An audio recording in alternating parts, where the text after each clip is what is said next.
قال الله تبارك وتعالى في كلامه المجيد: أعوذ بالله من الشيطان الرجيم. بسم الله الرحمن الرحيم.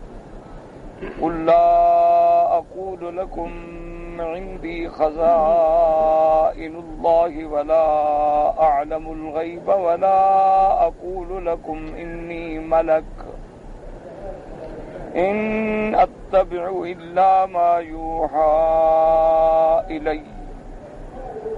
قل هل يستوي الأعمى والبصير أفلا تتفكرون. وأنذر به الذين يخافون أن يحشروا إلى ربهم ليس لهم من دونه ولي ولا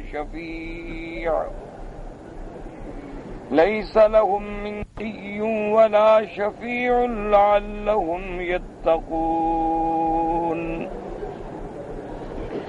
ألا تطرد الذين يدعون ربهم بالغداة والعشي يريدون وجهه ما عليك من حسابهم من شيء ما من حسابك عليهم من شيء فتطردهم فتكون من الظالمين.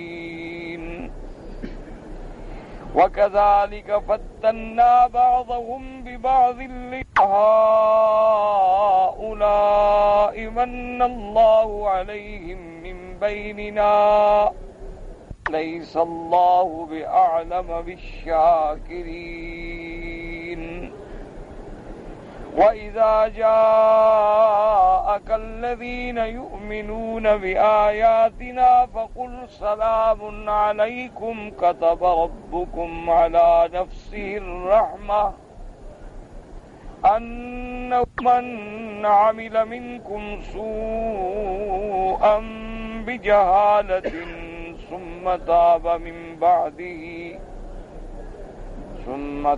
من بعده وأصلح فإنه غفور رحيم. سورۃ الانعام کی ان آیات میں اللہ تبارک و تعالی نے مقام رسالت، اثبات رسالت، عظمت صحاب رسول اللہ علیہ وسلم اور مشرکین اور معاندین کے سوالات کا رد فرمایا. جیسا کہ سابقہ آیات میں آپ نے پڑھا ہے کہ مشرکین مکہ جو تھے وہ مختلف قسم کے اعتراضات اور مختلف قسم کے شبہات رسالت دو عالم صلی اللہ علیہ وسلم کے خلاف پیش کرتے تھے.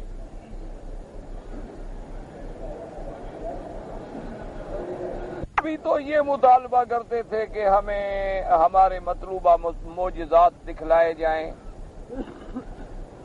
ساری دنیا کے نعمتیں اور دولت جو ہے وہ ہمیں مل جائے، سرزمین مکہ میں چشمے جاری ہو جائیں اور ایک زرعی زمین بن جائے. اور کبھی یہ مطالبہ کرتے کہ اللہ تبارک و تعالی خود فرشتہ بھیجے، آسمانوں سے کتاب اتارے اور ہم اس کو اترتا ہوا دیکھیں. ایک طرف تو ان کے یہ مطالبات اور دوسری طرف ان کے شبہات تھے. شبہات یہ تھے کہ اگر اللہ نے رسول بھیجنا تھا، نبی بھیجنا تھا، تو پھر نوری کیوں نہیں بھیجا؟ ایک بشر کو جو ہمارے قبیلے میں، ہماری جنس میں پیدا ہوا ہے اور ہماری طرح کھاتا ہے، پیتا ہے، تکلیف آتی ہے، دکھ آتا ہے، سکھ آتا ہے، اور ہماری طرح بازاروں میں بیٹھ کے تجارت کرتا ہے، اس کو آخر نبی کیوں بنا دیا؟ اسی طرح ان کا دوسرا شبہ یہ تھا کہ اگر اللہ نے انسانوں میں سے اگر اللہ نے جن سے بشر میں سے بھی کسی کو نبی بنانا تھا تو پھر مکے اور طائف کے بڑے آدمیوں میں سے کسی کو نبی اور رسول کیوں نہیں بنایا؟ نبوت اور رسالت کے لیے آخر اللہ پاک نے محمد ابن عبداللہ صلی اللہ علیہ وسلم ابن عبد المطلب کو کیوں منتخب فرمایا، جو مکے کے باقی رؤساء کے مقابلے پہ تو بالکل فقیر ہیں اور نہ دولت ہے نہ آپ کے پاس کوئی قوت ہے، اور اللہ نے پھر ان کو نبی بنا دیا، پھر بڑے آدمی کو نبی کیوں نہیں بنایا؟ یہ ان کے شبہات. کبھی کبھی وہ شبہات اس قسم کے بھی ظاہر کرتے ہیں کہ بھئی دراصل یہ نبی نہیں ہے، یہ تو جادوگر ہے، نعوذ باللہ. کہ جیسے جادوگر اپنے جادو سے کسی کو متاثر کر لیتا ہے،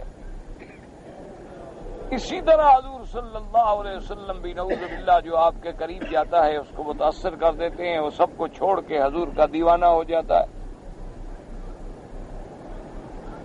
اور کبھی کبھی یہ شبہات کرتے کہ بھئی حضور صلی اللہ علیہ وسلم جو ہیں یہ بھی ایک شاعرانہ تخیل ہے، کہ جیسے شعراء جو ہیں دنیا میں ان کے بھی محض خیالات ہوتے ہیں. وہ کسی کی مدح کرنے پہ آ جائیں تو اپنے محبوب کو چاند سے بھی زیادہ خوبصورت دکھلا دیتے ہیں، اور توہین کرنے پہ آ جائیں نعوذ باللہ تو پھر اس کی ایسی قبح بیان کرتے ہیں کہ آدمی اس کے نام لینے سے بھی گھبرا جائے. بھی کہتے تھے کہ حضور صلی اللہ علیہ وسلم یعنی اتنی محنت کے بعد آپ کے ساتھ کوئی 40 آدمی ہیں اور وہ بھی غریب غلام عبد، 40 آدمی، اور لیکن آپ خیالات یہ فرماتے ہیں کہ کسرا فتح ہو جائے گا، روم فتح ہو جائے گا، صنعا تک اسلام پھیلے گا اور پوری دنیا پہ اسلام ہوگا اور میرا دین ہوگا.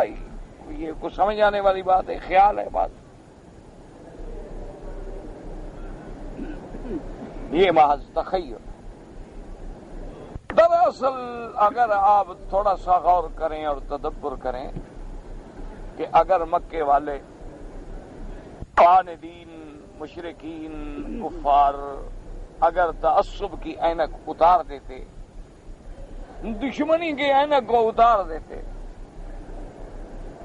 اور نظر انصاف سے عدل سے میرے مدنی پاک صلی اللہ علیہ وسلم کی زندگی پہ غور کرتے تو ان کو حضور کی صداقت تو بالکل عیاں ہو جاتی.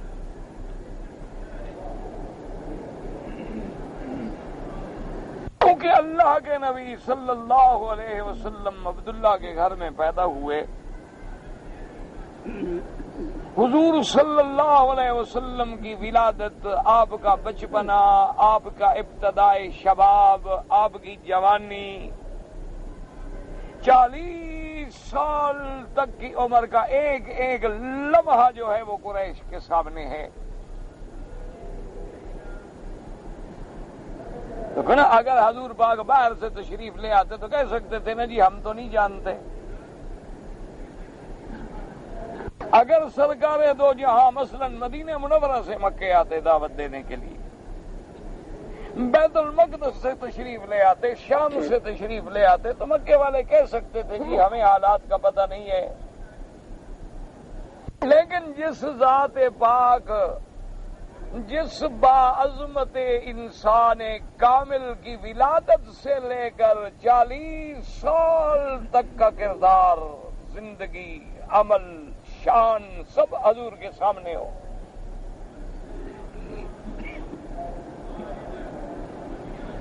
اور جس کی صداقت پہ، جس کی امانت پہ، دیانت پہ سارا مکہ گواہ ہو،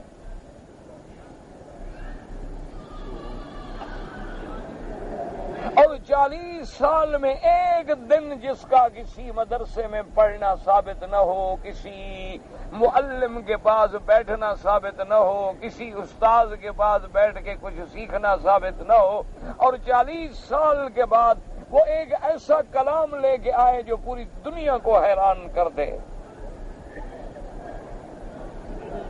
اور پھر وہ کلام بھی کسی اور زبان میں نہ ہو بلکہ لغت عربی جو ان کی اپنی لغت ہے. اور پھر اللہ کے قرآن میں اللہ کا پیغمبر صلی اللہ علیہ وسلم جو دعویٰ پیش کرے اس کی صداقت ایسے ہو جیسے سورج چمک رہا ہے. پھر عین اس دور میں اللہ نے قرآن اتارا ہے جب پوری دنیا اس زمانے میں یعنی عرب فصاحت کے بالکل معراج پہ پہنچے ہوئے.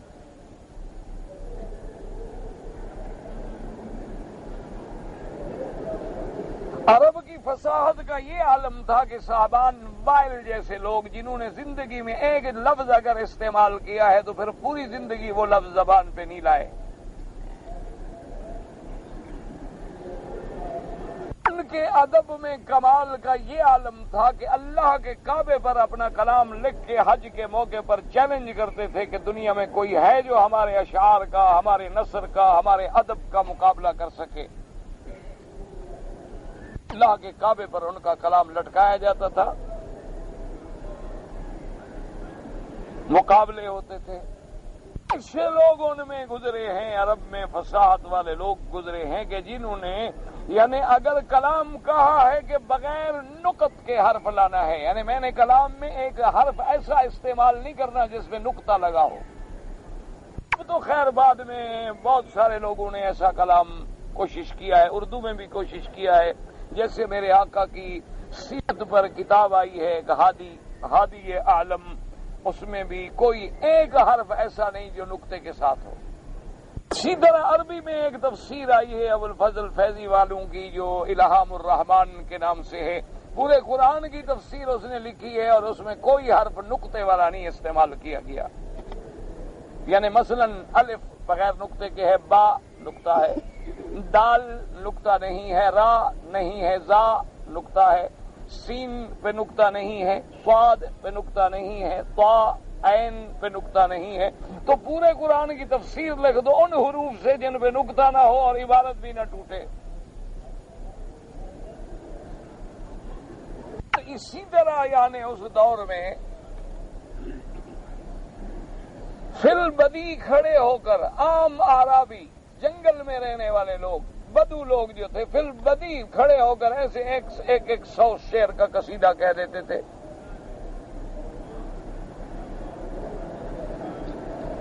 لیکن میرا مدنی صلی اللہ علیہ وسلم میرے محبوب اور محبوب دو جہاں سرکار مدینہ صلی اللہ علیہ وسلم جب قرآن لے کے آتے ہیں اور جب قرآن پورے دشمنوں کے سامنے تلاوت فرماتے ہیں اور پھر تلاوت نہیں بلکہ پوری دنیا کو ساتھ میں تحدی اور چیلنج بھی دیتے ہیں کہ وَإِن كُنتُمْ فِي رَيْبٍ وَإِن كُنتُمْ فِي رَيْبٍ مِّمَّا نَزَّلْنَا عَلَىٰ عَبْدِنَا فَأْتُوا بِسُورَةٍ مِّن مِّثْلِهِ وَادْعُوا شُهَدَاءَكُم مِّن دُونِ اللَّهِ. اللہ نے فرمایا میرا مدنی صلی اللہ علیہ وسلم آپ ان سے کہیں کہ اگر تمہیں شبہ ہے، شک میں ہو کہ یہ قرآن جو ہے جو ہم نے اپنے نبی پہ اتارا ہے یہ اللہ کا کلام نہیں ہے بلکہ حضور پاک نے خود لکھا ہے، فَأْتُوا بِسُورَةٍ مِّن مِّثْلِهِ، اللہ کے قرآن کی ایک سورت کے مقابلے پر تم بھی تو سورت لکھ کے لے آؤ.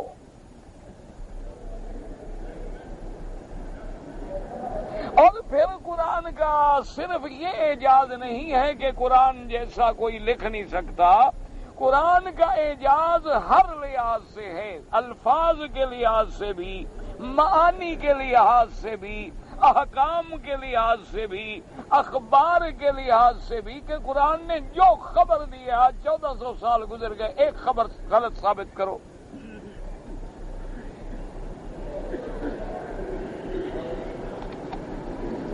اللہ کے قرآن نے اقوام عالم کے واقعات بیان کیے، ایک واقعہ غلط ثابت کریں.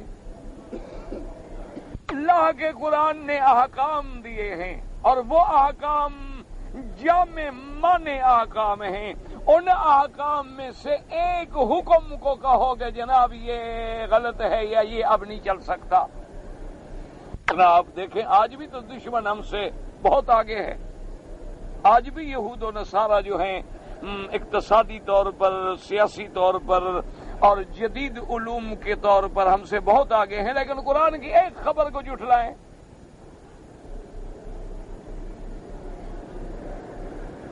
یعنی آپ دیکھیں کہ سائنس کتنی ترقی کر گئی، لیکن آج تک تمام دنیا کے سائنسدانوں کو اکٹھا کریں کہ قرآن کی ایک بات کو ذرا ایک بات کو تو غلط ثابت کریں.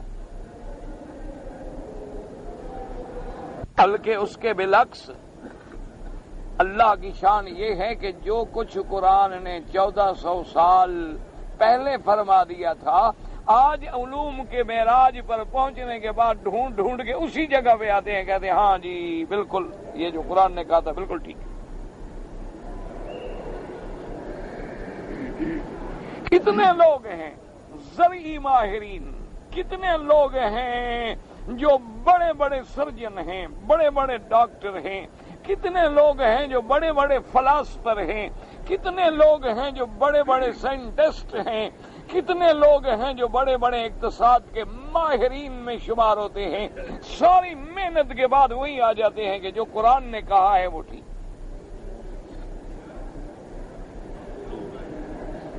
اب دیکھیں، آپ غور کریں کہ چاہیے تو یہ تھا کہ مکے والوں کے سامنے حضور کی زندگی ہے، حضور کی زندگی پاک ہے. پورے مکے میں ایک دشمن بھی کھڑے ہو کے یہ نہیں کہہ سکا کہ نعوذ باللہ نعوذ باللہ نعوذ باللہ حضور نے جھوٹ بولا ہے. ایک دشمن. یعنی آپ دیکھیں ہرقل نے جب ابو سفیان سے پوچھا، ہرقل روم کا بادشاہ ہے، ابو سفیان مسلمان نہیں ہے. یہ اس دور کی بات ہے کہ ابو سفیان کافر ہے، دشمن ہے حضور صلی اللہ علیہ وسلم کا.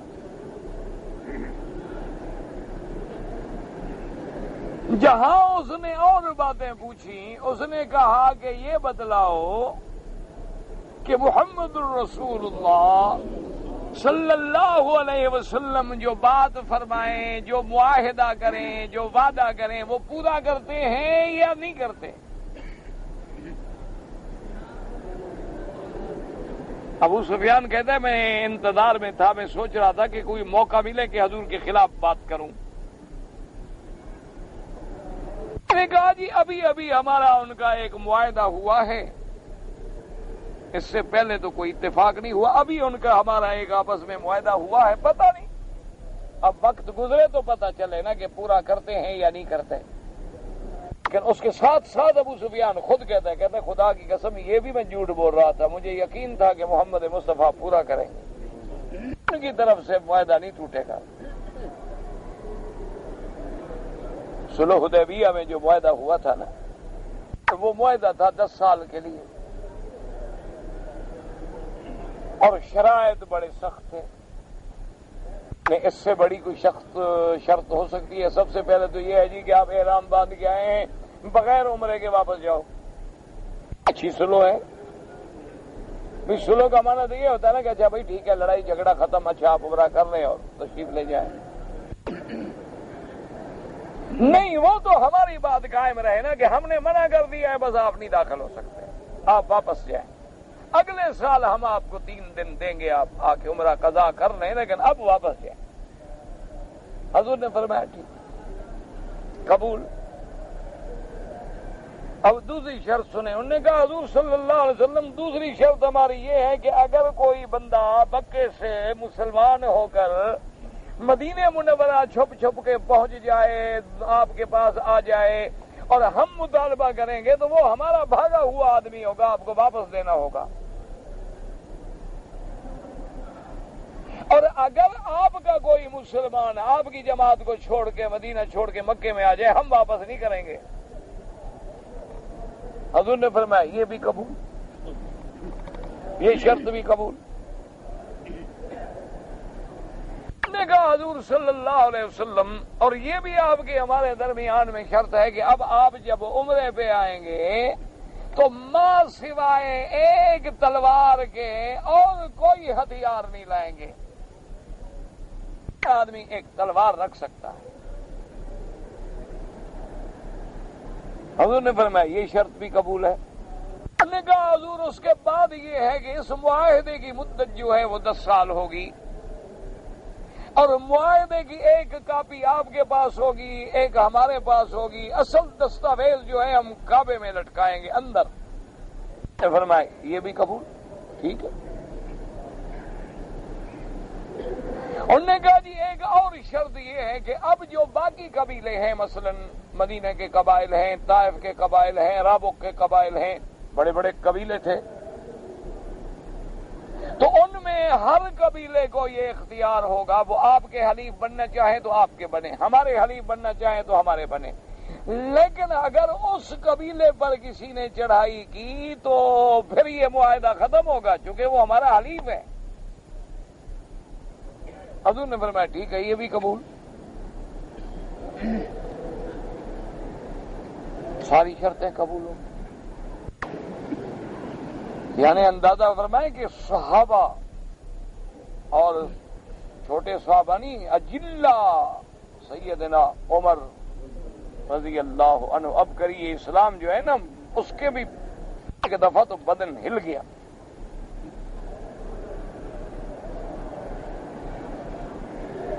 اللہ اکبر۔ اس نے آ کے حضور سے عرض کیا، اس نے کہا حضور کیوں ہم لمن اقبل هذه الدنية في ديننا، یا رسول اللہ ہمارا دین حق ہے، ہم حق پہ ہیں، رسول حق ہے، یہ کافر باطل ہے، ان کا دین باطل ہے، یہ ان کا مذہب باطل ہے، تو پھر ہم اتنی کمزور شرطیں قبول کریں؟ کیا ضرورت ہے آخر ہمیں اتنا گرنے کی؟ اور آپ نے تو فرمایا تھا حضور عمرہ کریں گے، حضور نے فرمایا میں نے اس سال کہا تھا، انہوں نے کہا نہیں حضور اس سال تو نہیں کہا۔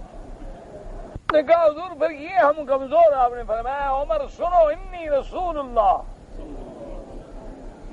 صلی اللہ علیہ وسلم، تم مجھے ایک لیڈر سمجھ رہے ہو، ایک جماعت کا قائد سمجھ رہے ہو، میں تو اللہ کا رسول ہوں۔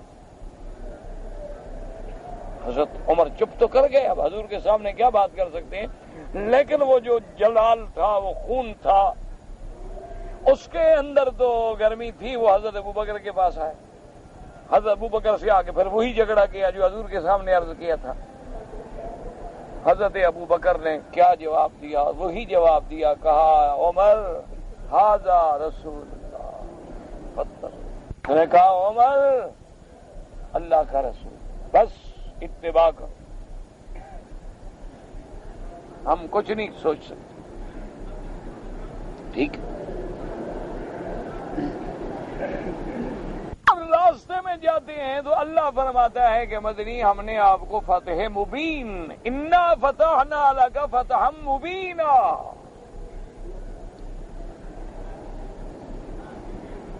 ہم نے آپ کو فتح مبین نصیب فرمائی۔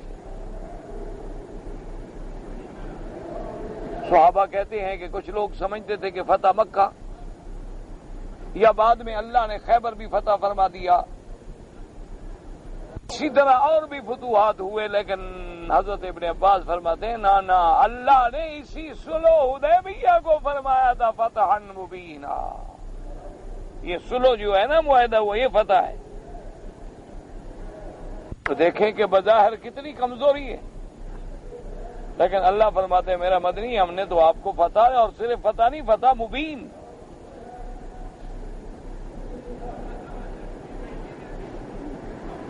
اللہ اکبر، وہ فتح مبین کیسے تھی؟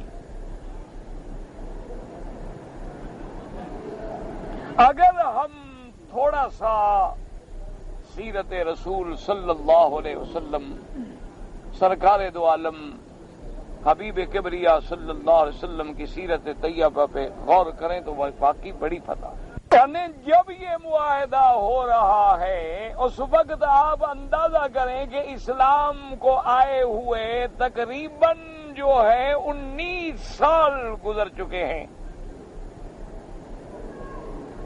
اعلان نبوت کے بعد میرے آقا نے 13 سال مکے میں گزارے، ہجرت کے بعد یہ پھر 6 ہجری کے آخر میں یہ واقعہ پیش آیا، تو تقریباً 19 سال، اور 19 سال میں مسلمان کتنے ہوئے؟ 3000 4000، کہ جب حضور آئے ہیں تشریف لائے ہیں تو 1400 آدمی ساتھ ہیں نا. لیکن جناب اب اسی پہ آپ غور کریں کہ صرف صلح حدیبیہ کے 2 سال کے بعد میرا آقا جب مکے کی فتح پہ آتے ہیں تو 10,000 کا لشکر ساتھ ہے. یعنی 19 سال میں تو 3,500 مسلمان ہوں. لیکن حدیبیہ کے فوراً بعد اسلام میں اتنا ترقی ملے اور اتنا کام ملے اور اتنا اسلام کی عظمت بڑھے کہ 10,000 تو صرف مقاتل جنگ کرنے کے لیے حضور کے ساتھ ہے نا فتح مکہ میں. اس سے بڑی کوئی فتح ہو سکتی ہے؟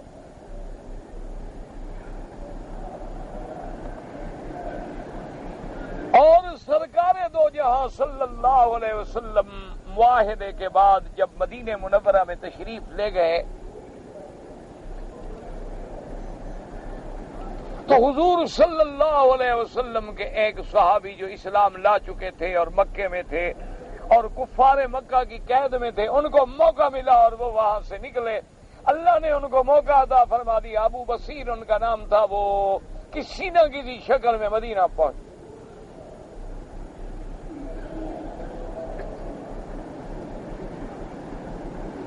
مدینہ منورہ میں جب پہنچے، ابھی وہ حضور کی خدمت میں آئے، تھوڑی سی دیر گزری اور مکے والوں کے بھی 2 آدمی پہنچ گئے. انہوں نے کہا یا رسول اللہ صلی اللہ علیہ وسلم، آپ کا ہمارے ساتھ معاہدہ ہے کہ اگر کوئی آدمی مکے سے بھاگ کے آئے گا تو آپ واپس کریں گے. اور یہ ابو بصیر ہم سے بھاگ کے آیا ہے، ہمارا قیدی ہے. آپ مہربانی کریں اپنے وعدے پر، اپنے معاہدے پر قائم رہے. حضور نے فرمایا بالکل ہم اپنے معاہدے پہ قائم ہیں. آپ نے فرمایا ابو بصیر تمہیں پتہ نہیں ہے کہ ہم صلح کر چکے ہیں، ہم نے وعدہ کیا ہے، جاؤ واپس مکہ.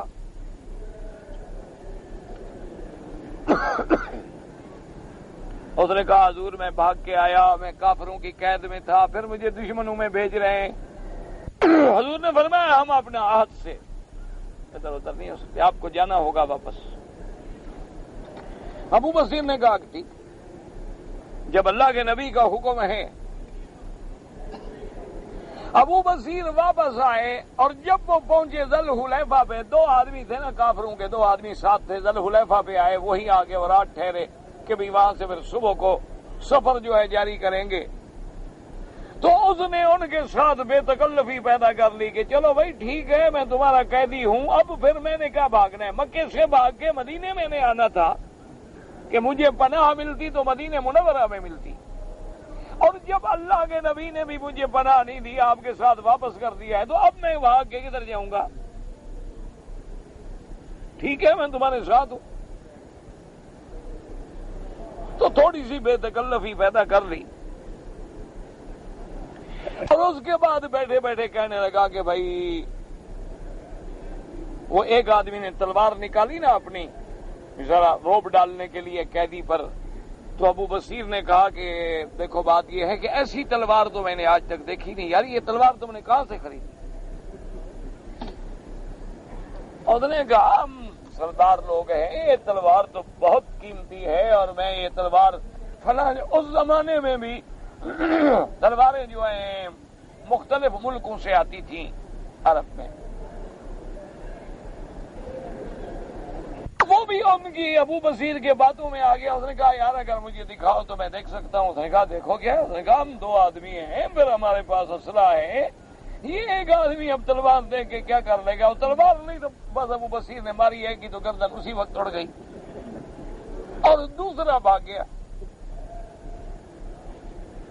ابو بصیر نے جناب پھر سامان اٹھایا، پھر واپس مدینہ منورہ.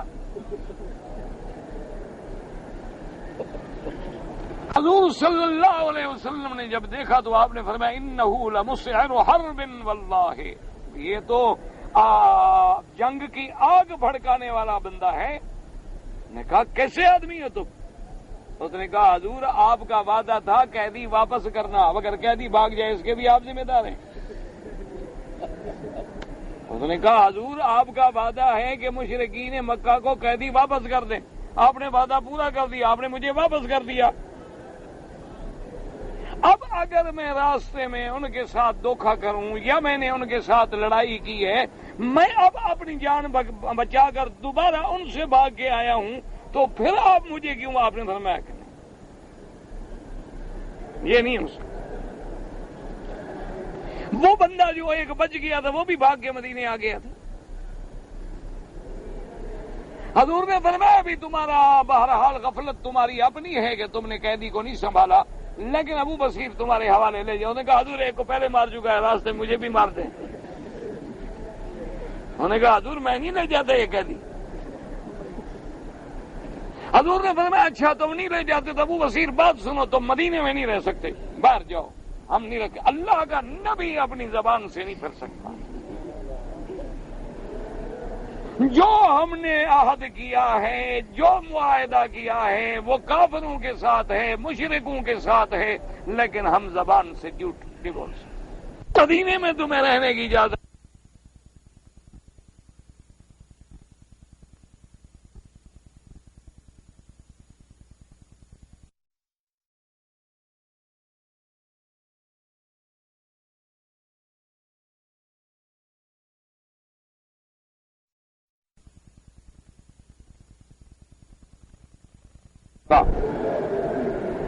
ورنہ تمہارا حل یہ ہے کہ تم یہاں سے چلے جاؤ۔ اس نے کہا اچھا حضور مجھے اجازت ہے، میں جا رہا ہوں، میں مدینے میں نہیں رہتا۔ وہ جانے کے بعد مقام عیر، ایک جگہ کا نام ہے مقام عیر، جو پہاڑوں میں گھری ہوئی جگہ ہے اور بڑی بڑی وہاں گہری غاریں ہیں، مکے اور مدینے کے راستے میں ہے۔ مقام عیر پہ ابو بصیر آگے پہنچ گیا اور اس نے آنے جانے والے جو قافلے جاتے تھے ان کے ذریعے ایستا ایستا ایستا مسلمان جو مکے میں قید تھے ان کو پیغام بھیجے کہ بھئی مدینے نہ جانا، مدینے حضور واپس کر دیں گے، موقع ملے میرے پاس آ جاؤ۔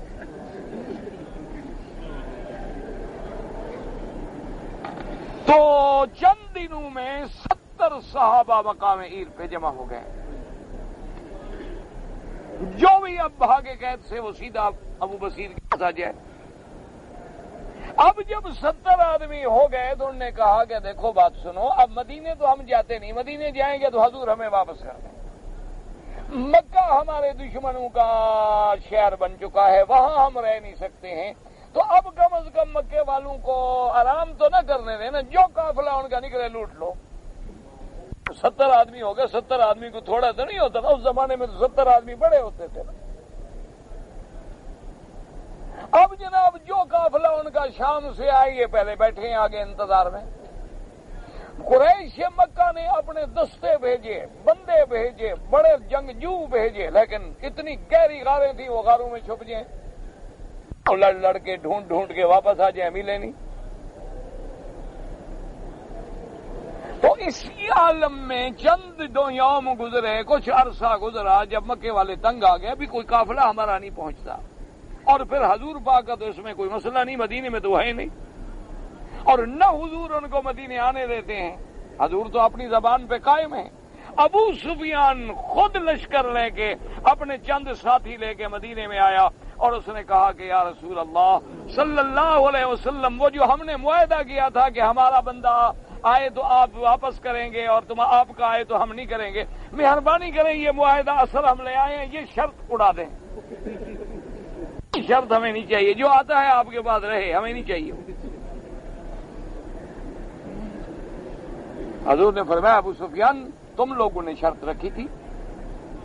اس نے کہا جی ہم نے شرط رکھی تھی نا، ہم خود ختم کرنے آئے ہیں۔ حضور نے فرمایا عمر بلا، عمر کہاں ہے؟ حضور نے فرمایا عمر پوچھو اب یہ شرط کیوں توڑ رہے؟ تو حضرت عمر نے پھر وہی لفظ دہرائے جو وہاں حضور نے کہے تھے۔ حضرت عمر نے کہا انک رسول اللہ، اس نے کہا واقعی محمد مدنی آپ اللہ کے رسول ہیں، اللہ جو آپ کو بتلا سکتے ہیں ہمیں نہیں بتلا سکتے، جو خبر آپ کو پہنچتی ہے وہ ہمیں نہیں پہنچتی۔ آپ نے صحیح فرمایا تھا، اب دیکھو خود وہ آئے ہیں منت کرنے کے لیے، جی وہ شرط ختم کرو۔ حضور نے فرمایا کاٹ دو، ختم کرتے ہو تو کاٹ دو۔ تو ابو سفیان جیسا آدمی ہرقل کے سامنے کھڑا ہے، اور ہرقل کے سامنے یہ بات کہتے ہوئے بھی کہتا ہے واللہ، کہتا ہے خدا کی قسم مجھے محمد مدنی صلی اللہ علیہ وسلم پہ اتنا یقین تھا کہ حضور کبھی جھوٹ نہیں بول سکتے اور کبھی غلط معاہدہ نہیں کر سکتے. ہم تو معاہدہ توڑ سکتے ہیں لیکن اللہ کا نبی معاہدہ نہیں توڑ سکتا. تو جس پیغمبر کی زندگی کا ایک ایک لمحہ دشمن کے سامنے ہو. آپ نے دیکھا نہیں ہے کہ بی بی حلیمہ سعدیہ ایک دیہات میں رہنے والی بی بی ہیں, کو پڑھی لکھی خاتون تو نہیں ہے نا, دودھ پلاتی ہیں بیچاری, مزدوری کرتی, لیکن حضور صلی اللہ علیہ وسلم کو لے جانے کے بعد یعنی ابھی 1-2 ماہ گزرے ہیں کہ بی بی حلیمہ حضور کو لے کے خود واپس آ گئی بی بی آمنہ کے پاس.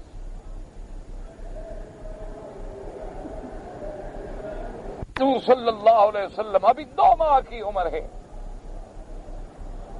اور بی بی حلیمہ سعدیہ جو ہیں وہ لے کے واپس آ گئی بی بی آمنہ کے پاس, اور آگے بی بی آمنہ سے ملی اور کہنے لگی کہ بی بی نے بچہ تو لیا تھا خدمت کے لیے, دودھ کے لیے, تو اب میرے حالات کچھ ایسے ہیں کہ میں خدمت نہیں کر سکتی, اس لیے میری معذرت قبول فرمائیں, اپنا بچہ لے لیں, اگر چاہیں تو کسی اور دایا کو دے دیں. تو بی بی آمنہ مسکرا دی.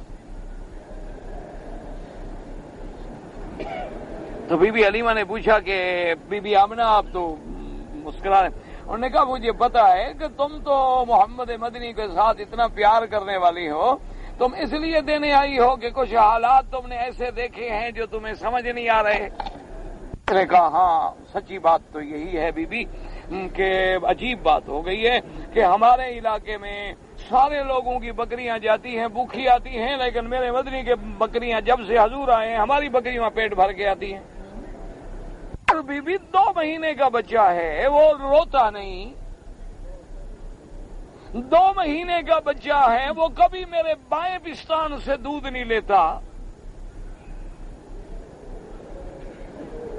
اور 2 مہینے کا بچہ ہے, میں کبھی اس کو ہنستے ہوئے آسمانوں کی طرف نظر اٹھا کے دیکھتے ہوئے عجیب کیفیت میں دیکھتی ہوں. میں ڈر گئی ہوں, میں اس لیے آئی ہوں کہ کہیں ایسا نہ ہو جائے کہ میں حفاظت نہ کر سکوں, میں اس ذات پاک کی صحیح خدمت نہ کر سکوں, میں اس لیے واپس آئی ہوں. بی بی آمنہ نے کہا حلیمہ لا تخافی ان ابنی ھذا لہ شأن, حلیمہ مت گھبراؤ, یہ میرا مدنی میرا بیٹا, اس کا بڑی شان ہے, اللہ اس کی حفاظت کریں گے, لے جاؤ ان کو اپنے پاس رکھو. انہوں نے کہا اچھا بی بی آمنہ آپ نے بھی کچھ دیکھا؟ اس نے کہا حلیمہ کیا کہتی ہو, یہ تو ابھی میرے پیٹ میں تھے, جب میں پتھروں پہاڑوں میں گزرتی تو سلام آتے تھے. اور بی بی حلیمہ کہتی ہے میں حیران ہو گئی کہ جو بچہ مہینے میں بڑھتا ہے حضور ہفتے میں بڑھ جاتے ہیں, اور جو بچہ مہینے میں سیکھتا ہے حضور ہفتے میں سیکھ جاتے ہیں. اور مجھے سمجھ نہیں آتی کہ ہمارے علاقے میں جو قحط تھا وہ قحط ختم ہو گیا ہے, سبزی ہو گئی ہے, وادیاں آباد ہو گئی ہیں, بارشیں آ گئی ہیں, اور میں روز روز جو حضور کی زندگی مبارک بڑھتی جا رہی ہے اسی طرح حیران ہوتی جا رہی ہوں, لیکن میرے دل میں اتنی محبت جاگزی ہو چکی ہے کہ میں حضور سے جدا بھی نہیں ہو سکتی, لیکن ڈرتی بھی ہوں. آخر ایک دن بی بی حلیمہ کہتی ہے کہ میں بیٹھی ہوں, جب حضور بڑے ہو گئے, 5-6 سال عمر مبارک ہو گئی, تقریباً 5 سال کی عمر تھی, تو اپنے بھائیوں کے ساتھ حضور بھی چلے جاتے. جب بھائی بکریاں لے کے جاتے, مال لے کے جاتے, حضور بھی ساتھ چلے جاتے کہ اماں میں بھی بھائیوں کے ساتھ جاتا ہوں, یہاں بیٹھے رہنے سے چلوں گا پھروں گا. اور عرب خوش ہوتے تھے کہ بچہ ذرا باہر جائے, پہاڑوں پہ چڑھے, بھاگے, تاکہ صحت بنے. اسی لیے تو دودھ پلانے کے لیے وہ دیہات میں بیچتے تھے نا, کہ شہری فضا سے, آلودگی سے بچے دور ہو جائیں. اور شہروں میں آ کے زبان جو ہے وہ فصاحت میں نہیں رہتی. اب دیکھیں نا مکے میں کتنے لفظ ہیں, عرب کے اندر ایسے ایسے لفظ آ گئے ہیں کہ کوئی کسی ملک کا لفظ ہے, کوئی کسی ملک کا لفظ ہے, لیکن عربوں میں رائج ہے. اب آپ دیکھیں مثال کے طور پر آپ کسی ہوٹل میں جائیں نا تو کہیں گے شکشوکا. شکشوکا کون سا عربی کا لفظ ہے؟ شوکا بھی کوئی عربی ہوتی ہے, پیزا بھی کوئی عربی ہے, تویوتا بھی کوئی عربی کا ہوتا ہے, ناشی و نال بھی کوئی عربی ہے.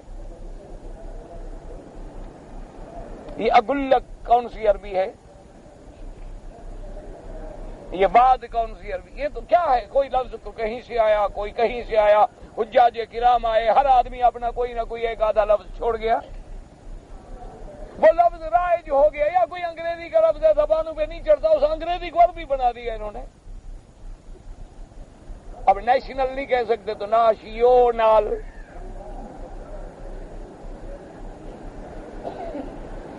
لیکن دیہاتوں میں تو وہی زبان ہوتی ہے نا جو فصحا ہے، جو لغت عرب ہے، خالص دھلی ہوئی زبان جس میں کوئی آمیزش نہیں ہوتی۔ اس لیے عرب اپنے بچوں کو باہر دیتے تھے تاکہ وہ قبائل میں رہ کر، بداوا میں رہ کر، آراب میں رہ کر ان کی زبانیں جو ہے نا وہ فصحا ہو۔ آپ کے دونوں بیٹے بھاگتے ہوئے آئے، انہوں نے کہا قتل اخی قتل اخی قتل اخی محمد، ہمارا بھائی محمد قتل ہو گیا۔ اللہ سے بی بی حلیمہ کہتے ہیں میں تو بھاگی، کیا ہو گیا؟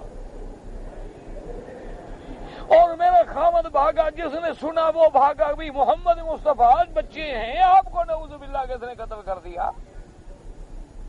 حلیمہ فرماتی ہیں کہ میں جب بھاگتے بھاگتے دوڑتے، بوڑھی عورت ہوں، دوڑتی جا رہی ہوں، پریشان ہوں، اور پھر میری بیٹی بھی پیچھے بھاگ رہی ہے، حضور کی رضائی بہن ہے وہ بھی بھاگ رہی ہے، خاوند میرا اور پیچھے سے بھاگ رہا ہے، بستی والے بھاگ رہے ہیں۔ آگے گئی تو کہتی ہیں چھوٹا سا درخت، جیسے صحرا میں چھوٹے سے درخت ہوتے ہیں اس گھر وغیرہ کے، اس کی ٹہنی پکڑ کے حضور کھڑے ہیں، اور حضور کے چہرے پر تو اور رنگ ہے۔ حلیمہ کہتی ہے خدا کی قسم میں نے ایسا جمال پہلے نہیں دیکھا تھا، حالانکہ میں تو روز دودھ پلانے والی، ساتھ رہنے والی، ساتھ سلانے والی، لیکن آج حضور کے چہرے پہ کچھ اور جمال ہے۔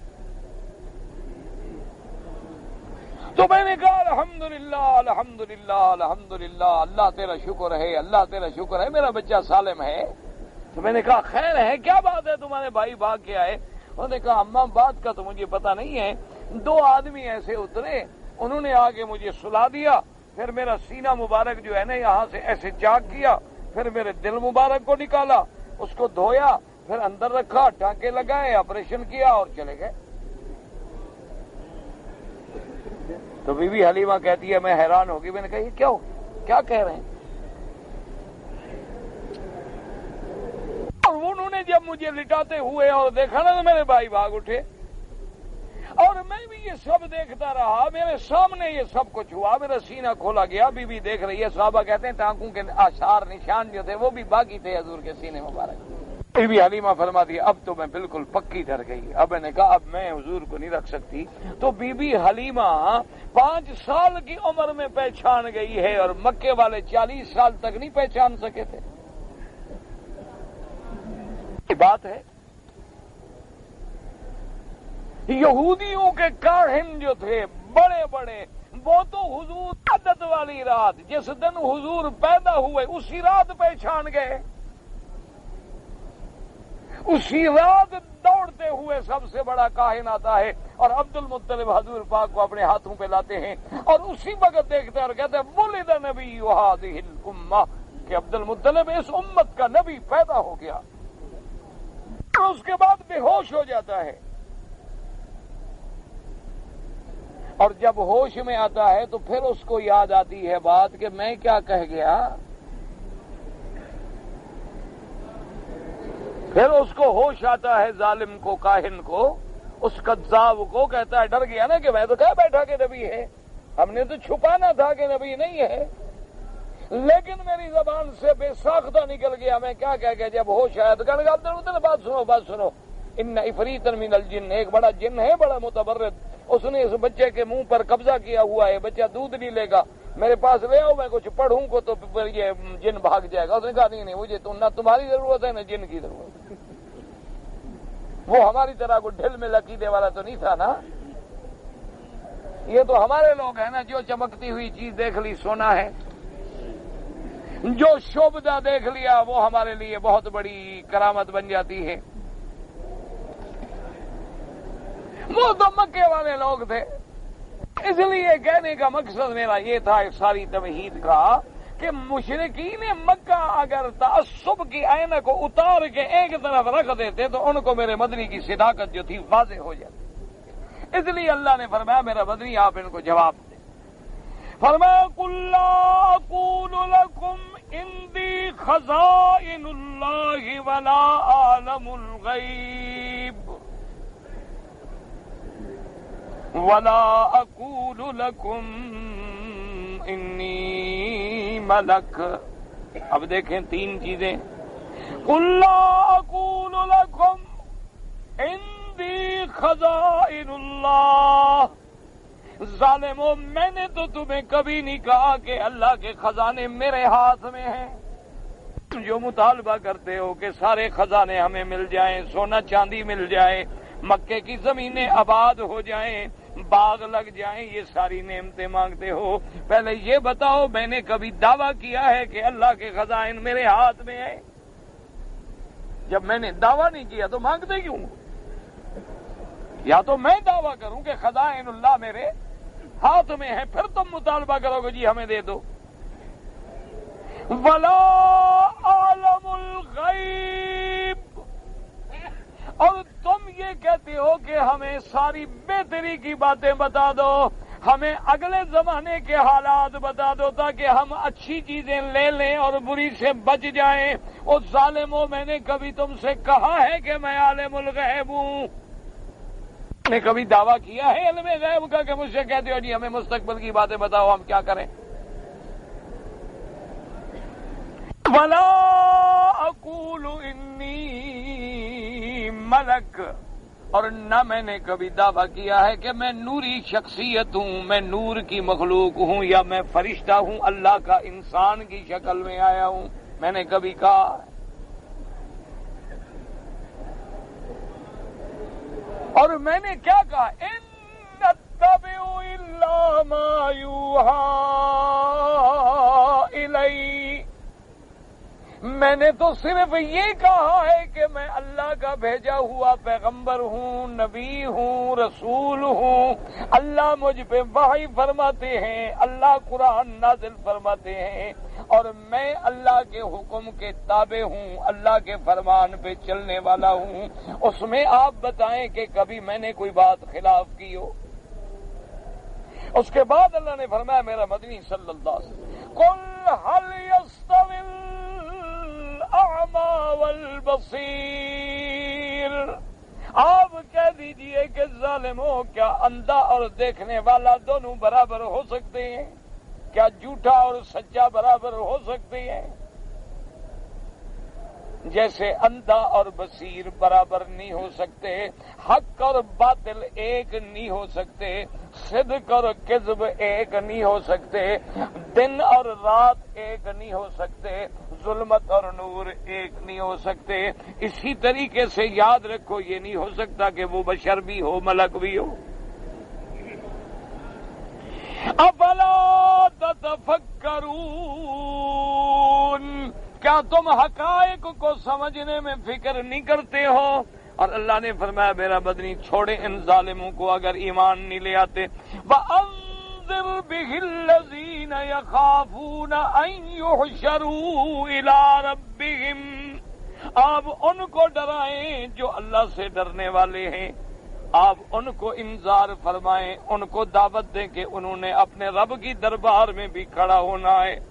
لَيْسَ لَهُم مِّن دُونِهِ وَلِيٌّ وَلَا شَفِيعٌ لَعَلَّهُمْ يَتَّقُونَ.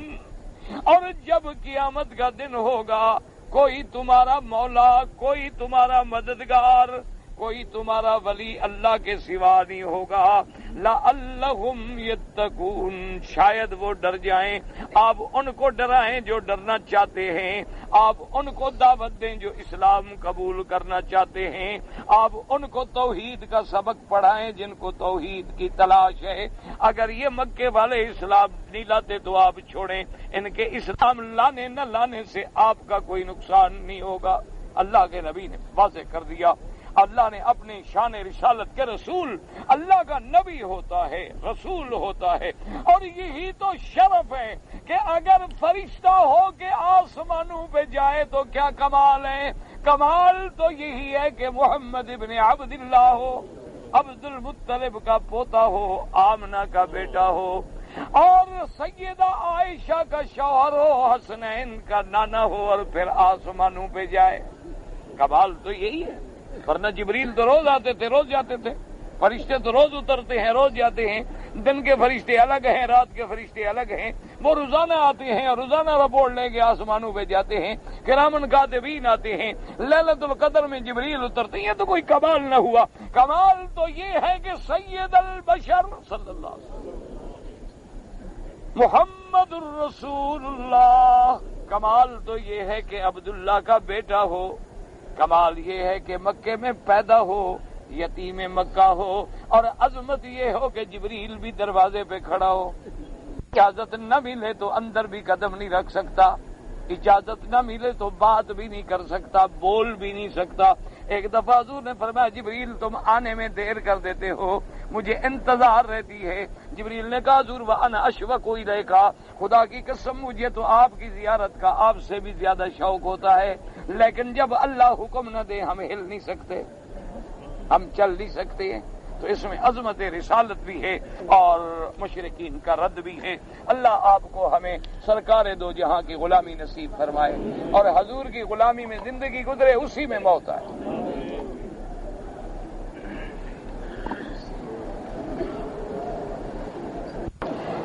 بھائی کوئی آدمی ہے، اگر کسی نے 20 آدمی مارے ہیں یا 40 مارا ہے، اگر جہاد اللہ کے لیے ہے تو پھر پیسے مانگنے کی تو بات نہیں ہوتی نا.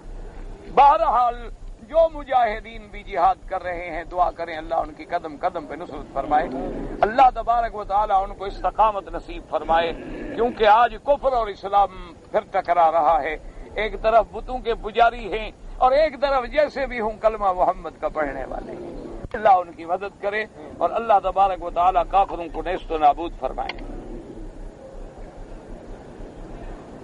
ایک آدمی رمضان کے دنوں میں رات کو اپنی بیوی سے ملا.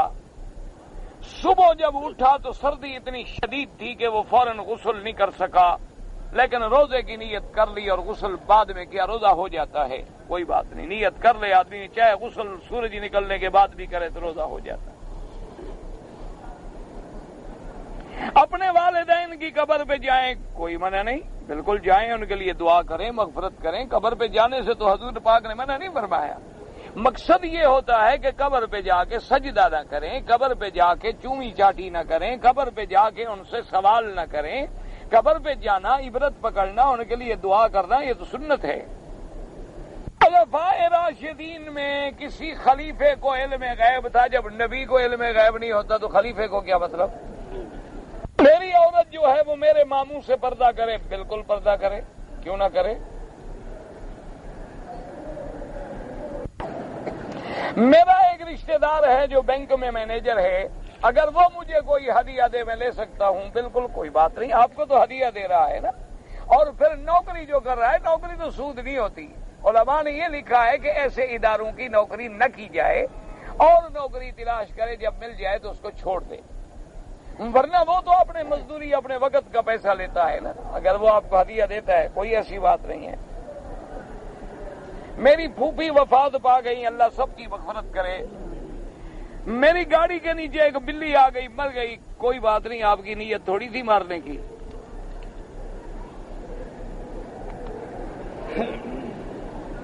اگر کوئی آدمی اپنے ہاتھ سے نعوذ باللہ مشت زنی کرتا ہے تو قیامت میں حکم ہوگا کہ اس کے ہاتھ کو حاملہ کر کے پیش کرو، اور ساری دنیا میں رسوا ہوگا حشر کے میدان میں. یہ کام منع ہے، اللہ کے نبی نے منع فرمایا ہے.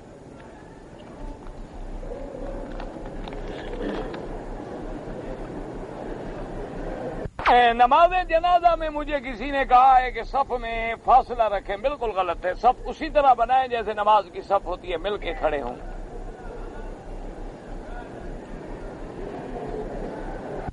میں نے طواف کے 2 رکعت پڑھے. اگر پہلی رکعت میں سورۃ العصر پڑھی اور دوسری رکعت میں سورۃ اخلاص، کوئی بات نہیں، نماز ہو گئی، بالکل ٹھیک ہے.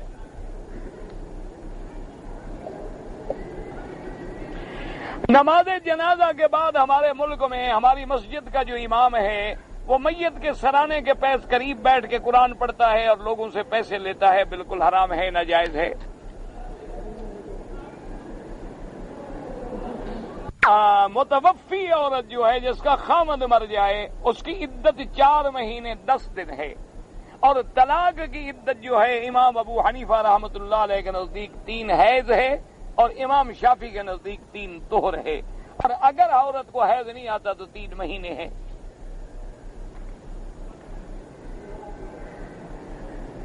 ہمارے ایک استاد ہیں، ہم پیسے دیتے ہیں تو وہ عرس پہ خرچ کرتا ہے، یہ بدعت ہے۔ میری 2 بیویاں ہیں، میں ان کو جب خرچہ دیتا ہوں تو الحمدللہ برابر دیتا ہوں، لیکن ایک بیوی سے 5-6 بچے ہیں تو بچوں کا تو خرچہ الگ ہے نا، یہ کیا برابری ہوئی ہے نا؟ ایک بیوی سے بچہ نہیں ہے، ایک بیوی کے 6 بچے ہیں، تو بات لازمی بات ہے کہ بچوں کا خرچہ الگ دو گے، بیوی کو جو دینا ہے وہ برابر دو گے۔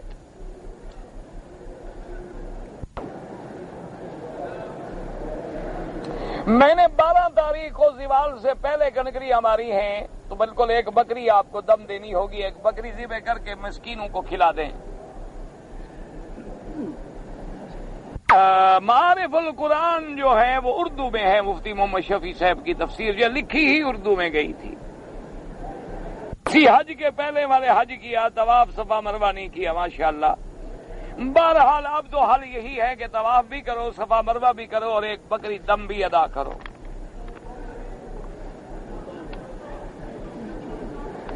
یہ جتنی اپنا احادیث مبارک ہیں فاتحہ کے بارے میں، اسی طرح احادیث مبارک موجود ہیں کہ جس کا من کان لہ امام فقراۃ الامام لہ قراۃ، جس کا امام ہے، امام کا پڑھنا جو ہے، مقتدی کا پڑھنا ہے، وہ حدیثیں بھی موجود ہیں۔ اس لیے محدثین نے ان کو جمع کیا ہے۔